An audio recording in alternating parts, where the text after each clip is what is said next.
We're never very sure how far we would actually get. If nothing else had turned up, I'd have been ready to hitchhike. Sometime tomorrow, we will have done 10,000 miles from London. We just knew everything was going to work. Amazing when you think about it.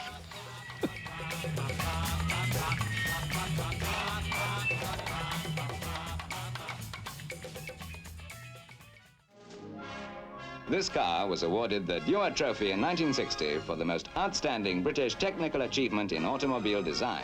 It was in 1961 I bought myself an Austin 7 Mini. Well, it was a very basic Mini. £400 it cost. It only came on the market about 1958 or 9, relatively new. It reaches 70 miles an hour. Just for run about Donegal. The Quality First Morris Mini Minor is the perfect family car. We had two shops. We had a hardware shop and a grocery shop. Never really thought of it as that was my future. And I suppose I always had this hankering to see the world. There was always a bit of a travel bug in me. Now, I had no idea that over in London there was this fella from Lisburn with big plans to go travelling. I don't think he ever really thought of this as home.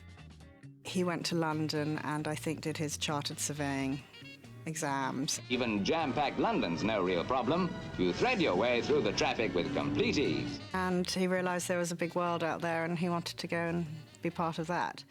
The Mini Miners transformed their lives. I think the ad in the Sunday Times must have been the starting point of it all. As I understand it, I think it was my father's idea. He had placed an ad in a newspaper. It read, "Young man desires travel around the world, suggestions, advice, offers." And I thought, this looks interesting, and sent off a reply to see what was behind it, and the plan got hatched. I knew Alan and my father were looking for someone else to go on the trip, and then coincidentally bumped into David, who had been at school with my father. Went over to England to work because it was quite difficult at the time to get work in Northern Ireland. And I had met him at a party around Earl's Court, and he told me about his plans. And in the heat of the moment, I said, well, I'll go. Peter had it all set out. And we'd sat down and discussed various things, you know, like should we carry guns and things like that. The advice was that if you carried a gun, you're more liable to be killed to get the gun. So we decided we wouldn't do anything drastic like that. Very little baggage, spare parts, plugs and radiator belts and a few bits and pieces like that. The only modification was that my local garage man, he said, I think you should put a steel plate underneath that because the sump is quite vulnerable, and really that turned out to be a lifesaver. The plan itself took about a year, but the funny thing was that the three of us never actually got together until the night before we left Belfast. First night I met Alan was in Belfast when they were actually loading the car onto the Liverpool boat. In fact, really, it was the first time I'd sort of met Peter as well. And then we packed it all up together and we're ready to go. And away you go. You and your baby Austin are bound for fresh and exciting new horizons. Well, this was before package holidays came in, and most people had never thought about going even as far as Singapore. And if they did, they certainly wouldn't have filmed it. Well, that picture's certainly a lot sharper. Hasn't it? Yeah. I've always been interested in movies and filmmaking and that sort of stuff. So I had the camera in the tripod. It was a UMIG 16mm camera. So there, we're off.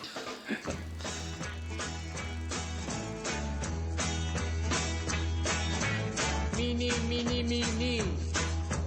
Mini, mini, mini, mini. The travel rules we set up more or less when we were traveling through France. Maximum speed, 50 mile an hour. Nobody drive more than 2 hours. That way, there weren't any rows. I can't remember any serious disagreements or falling outs that we had.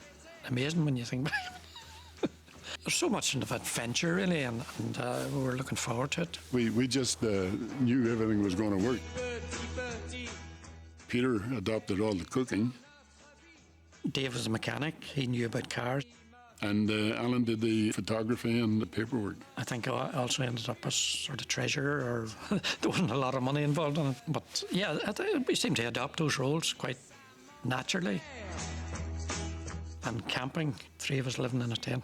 Now, the clothes didn't change for long periods of time. We had a couple of shirts, and every now and again we got a chance to get them laundered. But we brought what we called our good duds. We knew that, we'd have occasions where we might want to dress up. Well, my good clothes was a black sweater. I didn't have a jacket. The idea was to wash it and wear it. So we kept it down to as little as possible. We all wrote home pretty regularly, keep a sort of a diary of it. In fact, Peter even brought a typewriter with him. He was a great letter writer all his life, so it doesn't surprise me he bought a typewriter, and I guess it was obviously to be able to write to his family. I am typing this letter in the tent at the moment, and half the population of the local village, attracted by the noise of the typewriter, are standing outside the tent, watching me. And I suspect a lot went on that we'll never know about, because they're not the things you put in letters to your parents, I guess. So...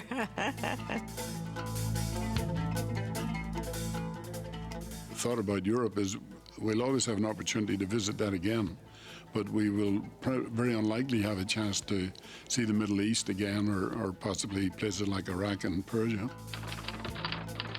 The Greeks we have found to be very helpful and friendly, though we have heard some pretty horrible tales from people who have accepted their hospitality for a meal and been served sheep's head and intestines.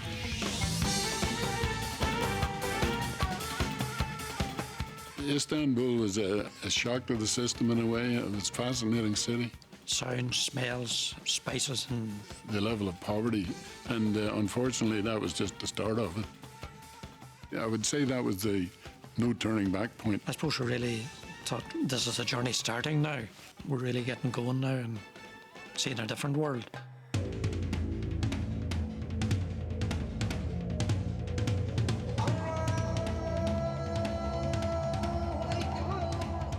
I suppose that was the first place we really went to town with the camera. It was an amazing place, really. Blew our minds away when we drove in.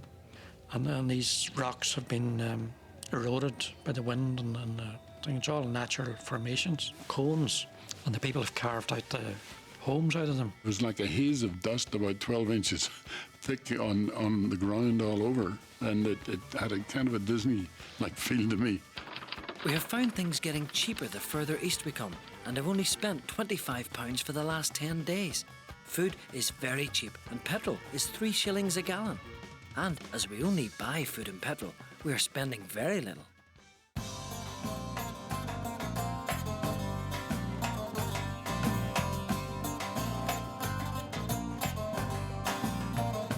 The Craig de Chevalier, yeah, that was one of the old forts that was built by the Crusaders. It was an enormous place. It was built to have something like 1,000 knights and 400 horses and another 2,000 men helping them. Lawrence Arabia, the Lawrence of Arabia, called this particular one of the most wonderful castles in the world. See the two guys standing up on top of the round turret there? I love that one. For me, this was why I was on the trip, like to see these places. Such a unique place, and there may well be a lot of visitors now. There were very few visitors then. When we went, we were the only ones that day.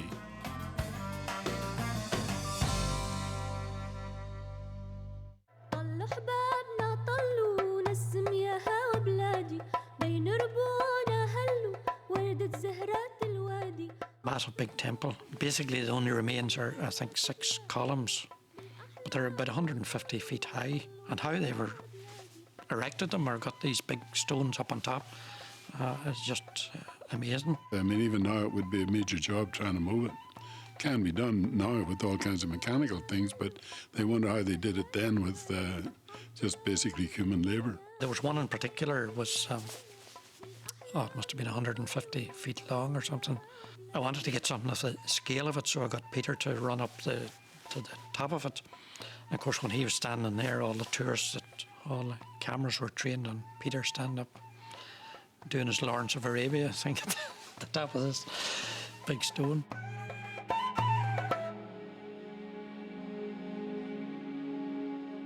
We drove down to Petra. Petra was a thing that we went off the road quite a bit. It was about 300 miles down to Petra, but well worth it when we got there. You walk through this narrow gorge for about half a mile or so. You come out into this opening, and there in front of you is this, what they call the treasury. It's this amazing building that's carved out of the red sandstone.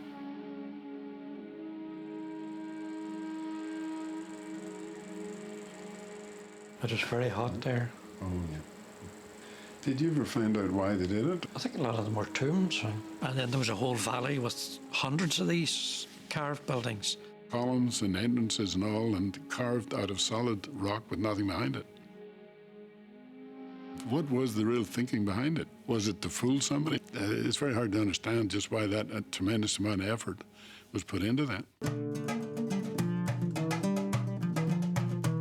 Just before we hit Baghdad, while we were crossing the desert, we had a bit of bad luck health-wise.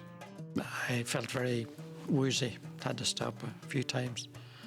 And Peter was coming down with a flu or something. So we were feeling pretty miserable, but we decided to hurry on to Baghdad, seek sort of medical advice. The embassy referred us to a doctor, and since his nephew, I think it was at Queen's University Belfast, he treated us for free.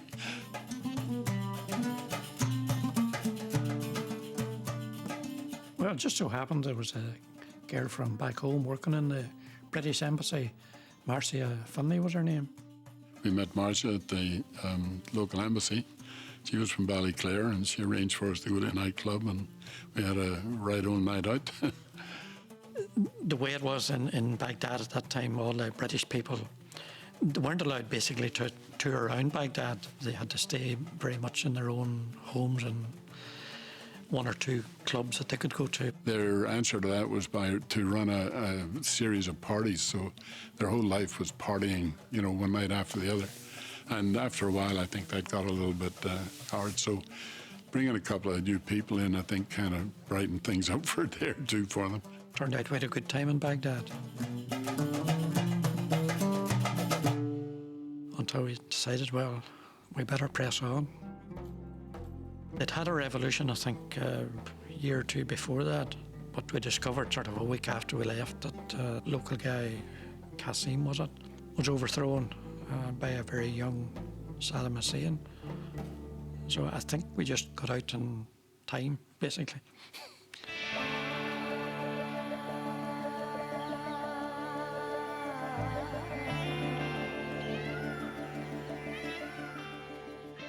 And then we're into Persia. Now we were on the real hard trek, corrugations, boulders here and there. It certainly was tough on the car. So we were basically driving along at 25 or 30 miles an hour, bumping along, getting shook to pieces. I think later on we discovered that if you actually went over 60, you probably could get out of the ruts a bit more. But at that time, again, we were concerned about making sure the car lasted, so we slowed down to about 20 for hundreds of miles. When it got to evening time, we thought, no, we'll just keep on driving.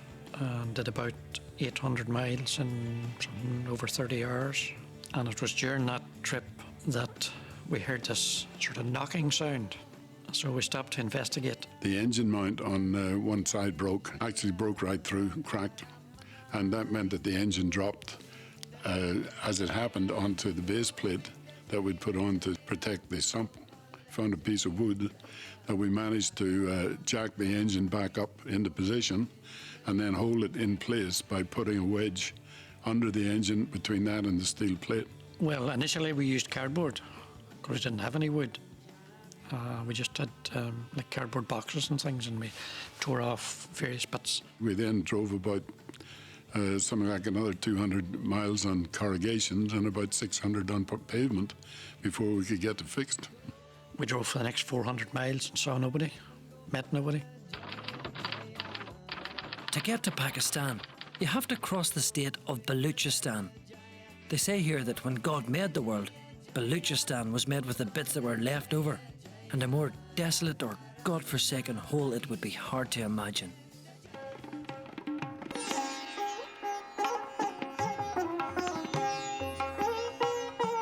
We eventually reached the border. It was a sign, you're now entering Pakistan. We inquired about, we're going to Peshawar. I says, no, do you not know that's over the mountains and it's full of bandits and we strongly advise you not to go that way, you know, because you'll not survive, basically. So we thought, no, well, it's not worth the risk. So I had to do a long detour. We were no longer in desert. There were a lot more people, a lot more animals. Everywhere we stopped, people immediately crowded around. And even though we were on a main road, and people would still crowd around, where are you going and what do you want? And So we eventually found our way up to the north of Pakistan, up beside the Khyber Pass. I mean, the Khyber Pass was something we'd all heard about. It was very, very interesting too, driving through it and seeing all the shields and so on that had been carved in the rock of the various regiments that had served there. We thought we might have got into Afghanistan, to Kabul, but we discovered we couldn't get visas to get into Afghanistan. We got as far as the border. We'd put a foot across the border, at least Peter did. He just went up to the guards and put the foot over and took off. On the way up there, we met a few locals that were a bit scary. They waving guns around and so on. It was rather funny. We were sitting beside a river and we're just sitting there chatting.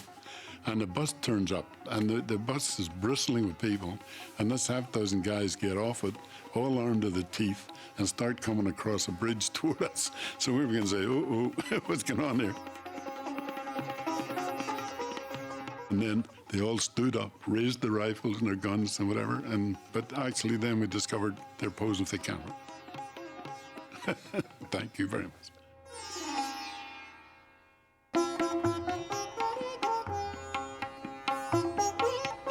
Well, then soon after that, we got hit by another bout of illness. Dave, I think, came down first of all with sort of like flu-like symptoms. They took me to a doctor, and he immediately took me off to hospital because I think my temperature was 104 or something. And I was getting a bit, didn't know what was going on. Poor Dave had to stay in hospital for basically a week. And Peter and I decided to take off to the Himalayas. Oh, yeah. Yeah, Alan and Peter took off and flew up into Gilgit. They had a fantastic trip and views over the Himalayas flying up there. It was quite hairy because we were flying in an unpressurised DC-3, which was basically a cargo plane. There was no landing strips there if anything happened. Was that a bumpy ride? Quite bumpy, yeah. Yeah, that's the one where they put the seats in for you. Yeah, In the whatever. cargo area. It was the first time I'd ever flown in a plane and looked up at scenery. You know, you looked out the window and you were looking up at the mountains up above you. Because this whole thing could only fly at, might have been 13,000 feet or something. They were very close, yeah, it certainly was. It thrilled me anyway. So. I was sorry I missed that, but I was very comfortable in hospital by that time, but recovered in about a week, and then we headed south again. Then we proceeded back down to Lahore and then across into India.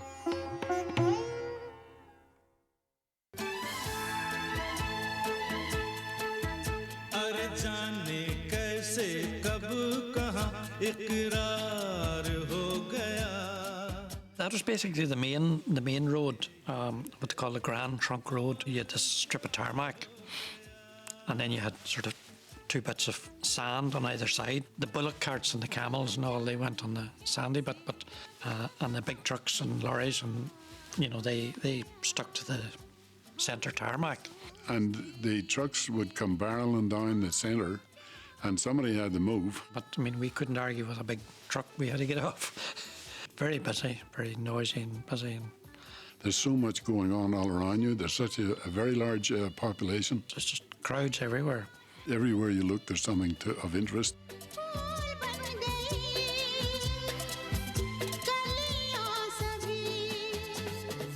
Using camels to walk in circles to draw water up and so on is still happening. Smells and sights and sounds. Very colourful. Sadly, there's occasional body lying on the side of the road. Just, we didn't stop to look and see, but it was obviously a body.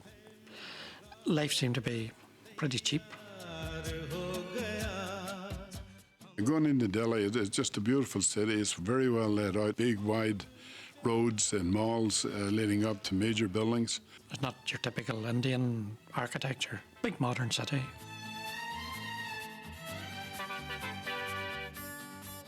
All over Delhi, there's kids running around trying to polish your shoes, and we both got our shoes polished. Then we got hounded. There were more kids from all over the place wanting to do them again. We didn't stay too long either because we were moving on down to Agra, you know, to the Taj Mahal.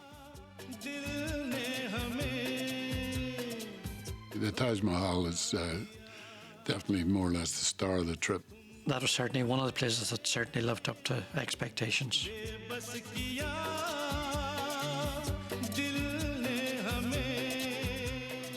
But also from an engineering point of view, it's a very precisely built building, and the choice of material and all that was ideal for the location. It really was a beautiful site. Certainly one of the highlights of the trip, I think.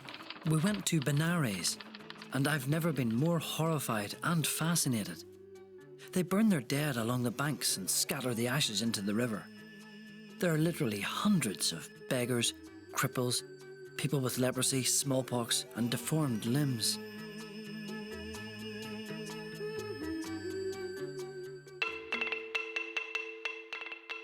We had to get the car shipped to Malaysia.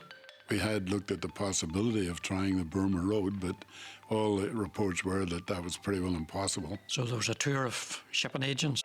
Eventually got a quote and signed it up, and Julie delivered the car to the docks, and away it went. And we booked flights then to Bangkok, and it turned out we were able to stay in Rangoon in Burma for 72 hours.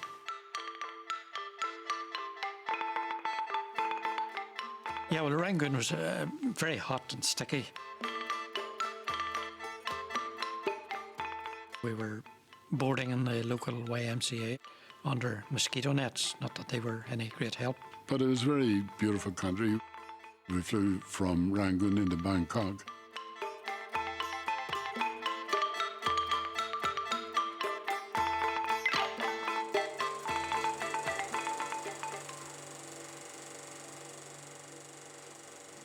Beautiful stewardesses, remember that? Yeah, and there she is. Oh, yeah, there she is. Doesn't look like a Guinness, does it? Too small. Quite a spectacular city. All these temples and pagodas and everything covered in gold. And You didn't have to spend money on anything. You just walk around you. It was terrific to watch. we certainly noticed that all the girls were very beautiful. Very beautiful girls doing it. They're all quite young, of course, but they're very, very heavily made up.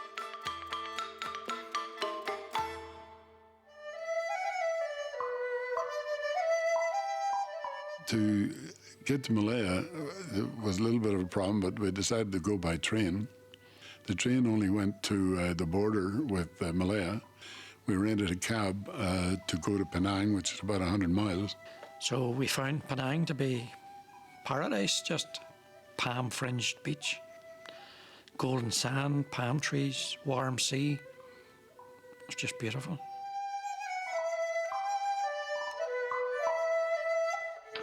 This is the most wonderful place you can imagine.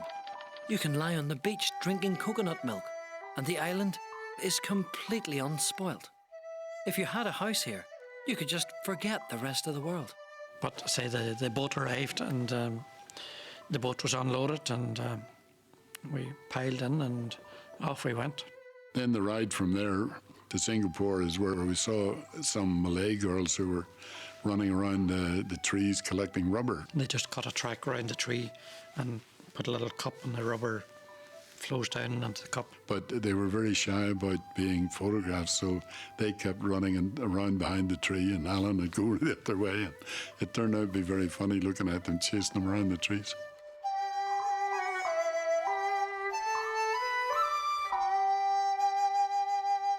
I felt it was almost in silence. Pretty quiet trip because we realized, boy, here we are, believe it or not. It looks like we made it. I think at that stage we were quite happy to come to an end. You know, we were getting a bit weary of all the travelling and really wanted just to get on with whatever the next stage was, you know. Actually, I found it was a bit sad. We knew there were all kinds of things happening coming up, but at the same time we knew we weren't going to be together. We knew we were splitting up. It was a matter of finishing up the journey and trying to sell the car. We got it all cleaned up and spruced up as best we could. Took off all the stickers and so on that we'd had on it, Northern Ireland and Ireland, cleaned it up as best we could, polished it up, and that's when the car was put up for sale. And it sold pretty quickly, I know that. And we got what we thought was a very good price. We'd bought it for 400 and was 360 or something, somewhere in that region, so it was all right after 14,000 miles. And I've always found sort of actually the end of the trip the interesting bit, because I think that's really defined where they all went in life. Initially, Peter and myself were going to go to Perth. We had intended to go to Sydney, but the boats were going to Perth, so Perth was the place. And there was literally only one berth left on the next ship going out. We had a choice of two boats, and one's leaving a week before the other. We decided to toss up as to who was going to get on which boat. I won the toss. I got on the first boat. He went off to Australia with £5 in his pocket, and Peter was to follow 10 days or a fortnight afterward. When I got to Perth, I had this note at the local post office from Peter saying, I got a job, I'm staying in Singapore. I may as well come straight to the point and tell you that I have managed to get a job here. It all happened so quickly that I have been tearing around the country trying to get things straightened out. However, I think the job is a very good one, and I would be foolish not to take it. And I literally think, you know, he lost the toss of the coin. He went into a bar that night and he met someone who offered him a job. And, you know, from then on in, he stayed. This was a bit tough for me because I was almost completely out of money, and I knew Peter had still had some money. So poor Dave landed in Australia with these £5 and slept on the beach for a couple of nights before he got on his feet. So I ended up with a different saga in Australia. One that I ended up enjoying very much, but was a bit challenging initially. And I got my flight to New Zealand. But then I got a telegram from home to say that there'd been a serious fire at the shop, and could I come home immediately.